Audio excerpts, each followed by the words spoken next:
in the restless commercial city of Onitsha, where the river Niger carries both trade and secrets. The boy was born into a modest home. His name was Okwudili Ndịwe. No drums announced his arrival. No prophecy marked his future. He was just another child in a city that never truly sleeps.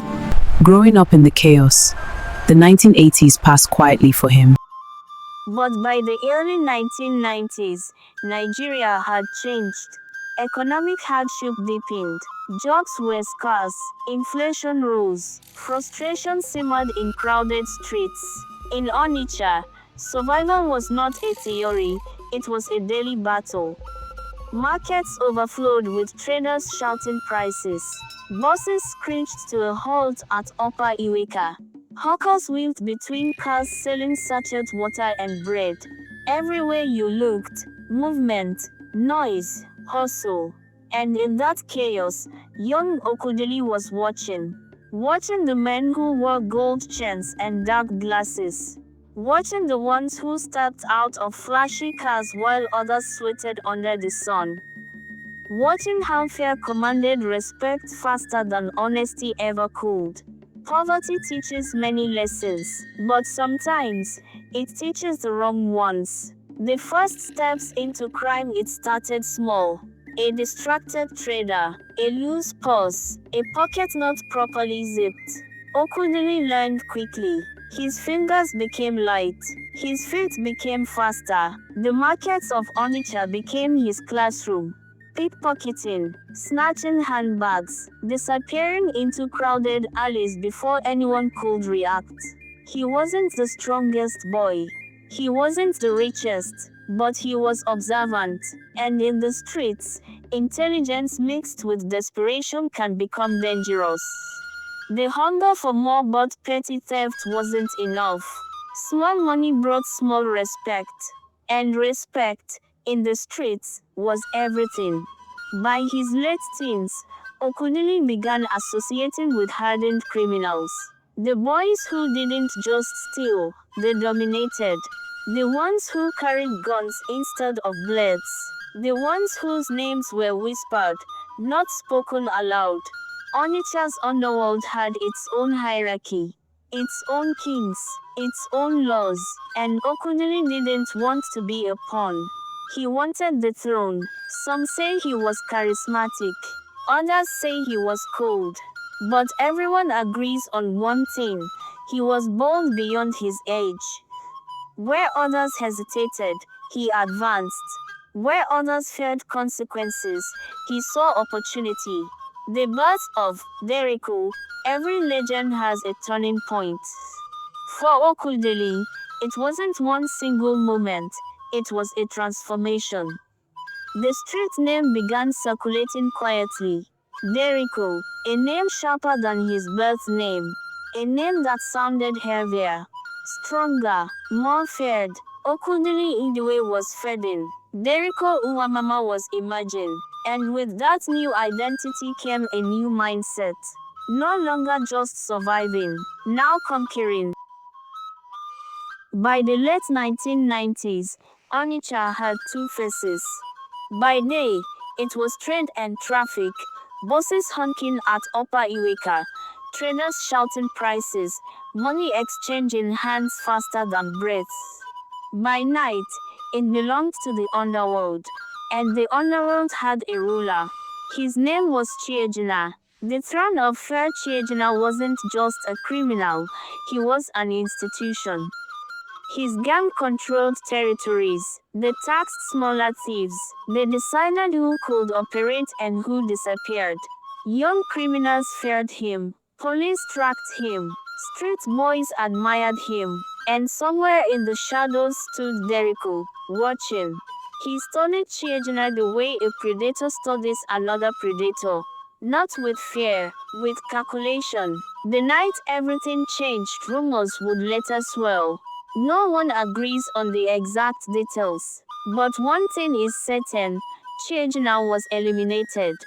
Some say it was an ambush. Some say betrayal from within. Some say it was a challenge that ended in gunfire. What mattered was this: when the dust settled, Chiejina was gone.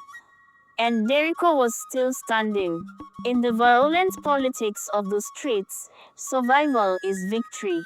The message spread quickly through Onitsha's dark corners. Derico has taken over.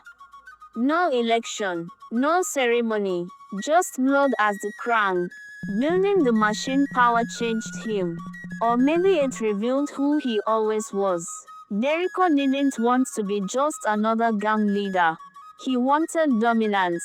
He reorganized the gang structure. He recruited aggressively, young men hungry for money and status. He enforced discipline with brutality. Loyalty was rewarded. Disobedience was punished. He introduced strategy, planning, timing. This was no longer random street crime. This was organized violence. The expansion banks became targets. Interstate buses traveling through Anambra and Delta were ambushed. Highways turned into hunting grounds. Witnesses described operations that looked almost military: coordinated entry, controlled chaos, quick exit. Then something surprising happened.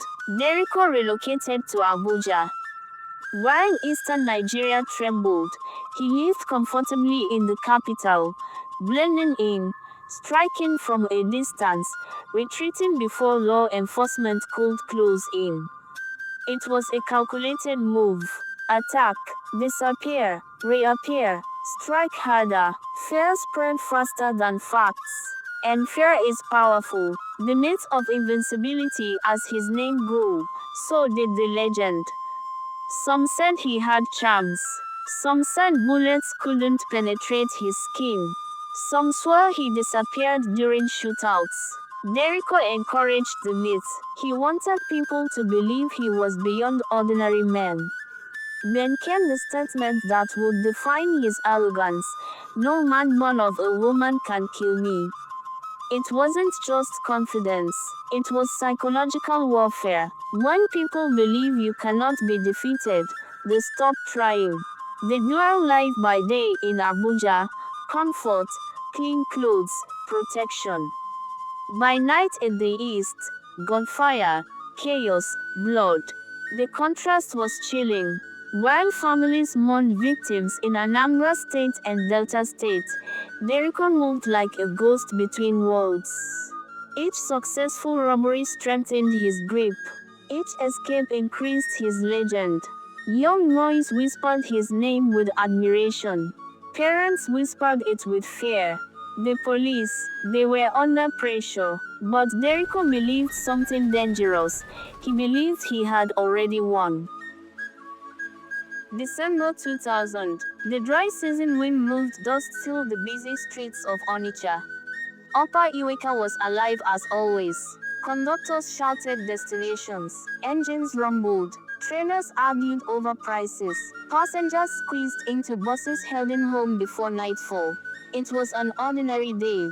And that is what made it unforgettable. The 59-seater bus was full. Mothers returning from trade, students heading back to school, fathers traveling for work, young girls carrying small bags of goods. 59 people, 59 stories, 59 lives moving toward different futures. They did not know they were about to enter one of the darkest chapters in eastern Nigeria's history. The interception witnesses would later say it happened quickly. Armed men appeared. Orders were shouted. The bus was taken under control. It wasn't unusual for armed robbery to occur on highways at the time. Fear already lived in the region. But what followed was beyond robbery. Passengers were forced to surrender money, jewelry, belongings. The air inside the bus grew heavy. Panic began to rise. Some prayed quietly. Others tried to remain calm. Then the unimaginable happened. Gunshots, chaos, screams swallowed by violence. What began as theft turned into slaughter. After the silence when the attackers fled, silence remained. A bus that had carried laughter and conversation now carried tragedy. Nearly all the passengers were dead. Only 4 survived to tell the story. 4 voices out of 59. News spread like wildfire through Anambra State and into neighboring Delta states. Markets shut early that evening. Families rushed to motor parks searching for loved ones. Hospitals filled with grief instead of hope. Upper Iweka, once just a transport hub, became a symbol of terror. The human cost behind every number was a name. A mother who would not return home. A son whose seat at the table would remain empty. A child who would grow up hearing stories instead of receiving guidance. The massacre changed something in the region. It wasn't just fear anymore. It was outrage. The line between criminal and monster had been crossed. And Derico's name, once whispered, was now spoken openly in anger. The psychology of escalation wiped out witnesses. Some believed it was cold strategy, eliminate identification. Others believed something darker, a man intoxicated by power, no longer seeing lives as human. Whatever the reason, the massacre saved his identity. He was no longer just a gang leader. He became public enemy number one. Pressure mounts. The police could no longer treat him as just another fugitive. Operation Derico intensified. Raids increased. Arrests were made. Informants were hunted. But Derico still moved like smoke. Each escape strengthened the myth of invincibility. And myths are powerful in societies already gripped by fear. After the Upper Iweka massacre, something shifted across Anambra State. Fear turned into fury. Radio stations buzzed with outrage. Newspaper headlines screamed for justice. Families demanded answers. Traders threatened protests. Churches held prayer vigils. One question echoed everywhere: who will stop Derico? The police strike back. The Nigeria police launched what became known as Operation Derico. Checkpoints multiplied across Onitsha and neighboring towns. Vehicles were searched. Suspects were detained. Raids were carried out in criminal hideouts. Some of Derico's gang members were arrested. Under interrogation, bits of information surfaced: safe houses, weapons suppliers, movement patterns. But Derico himself, still untouchable. Every time officers closed in, he was already gone. It was as if someone was always warning him. Sunglasses, the man who mocked the law as pressure increased, Derico did something shocking. Instead of hiding quietly, he reportedly sent threats to the police. He mocked them. He wanted them to know he wasn't afraid. In June 2001, in a move that stunned security forces, armed men linked to him attacked a police station, not to escape arrest, but to steal more weapons. The message was clear: he was escalating, and he believed no force in Nigeria could stop him. Myth versus reality. By this time, the myth around him had grown larger than the man. People whispered about charms. Some swore bullets bounced off him. Others believed he had spiritual protection. And Derico foiled the legend with his infamous claim: "No man born of a woman can kill me." In a region where traditional beliefs still held power, that statement wasn't just arrogance, it was psychological warfare. Fear weakened resistance. Myths strengthened dominance. Pressure on the government. Inside Government House, tension was rising. Governor Chinwoke Mbadiniju faced enormous criticism. Residents accused the government of weakness. Business owners complained of collapsing trade. Opposition voices grew louder. Security agencies were trying, but public confidence was fading. The situation was no longer just a criminal issue. It had become political. The controversial decision then came, a decision that would change everything.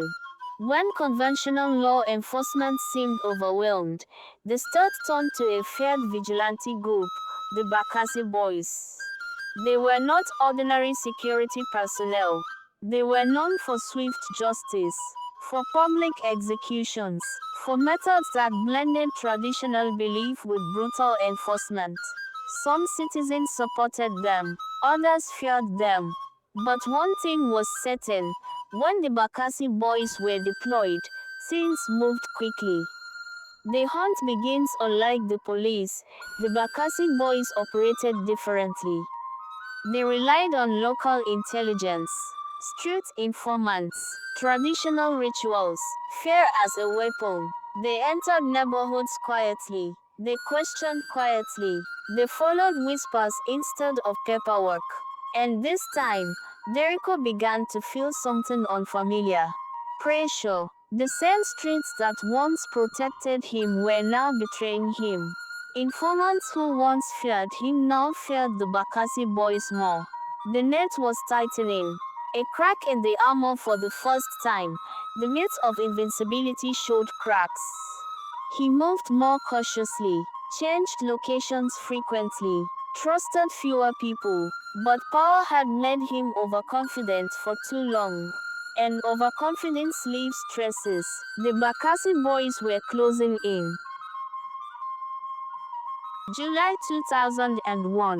The air in Onitsha felt different. Rumors moved faster than traffic at Upper Iwika. They've caught him. At first, many didn't believe it. Derico, the untouchable, the man who said no one born of a woman could kill him. Impossible. But this time, it was true. The capture the Bakasi boys had tracked him carefully. Not through roadblocks, not through official files, but through whispers, through informants, through the same streets that once protected him. He was captured in Onitsha. No dramatic shootout, no final battlefield, just a sudden end to the chase. Witnesses say the once feared king looked different, quieter, stripped of the aura that once surrounded him. For the first time, Derico Nwamama looked like Okwudili Ndịwe again. Just a man. The parade was spread like wildfire. Crowds gathered. Trainers abandoned their stalls. Bus drivers left their vehicles.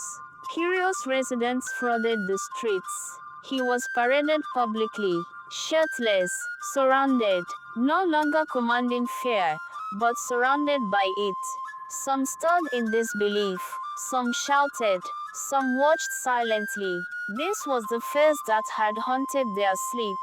This was the name parents used to warn their children. And now he stood, powerless. Vigilante justice. There would be no courtroom, no long trial, no appeals. At Ochaja Market, justice, as defined by vigilante rule, was delivered swiftly. The same streets where victims once bled now witnessed the end of the man accused of causing it. It was brutal, it was final, it was public, and just like that, the reign ended. After the execution, when it was over, something strange settled over the city. Relief, shock, silence.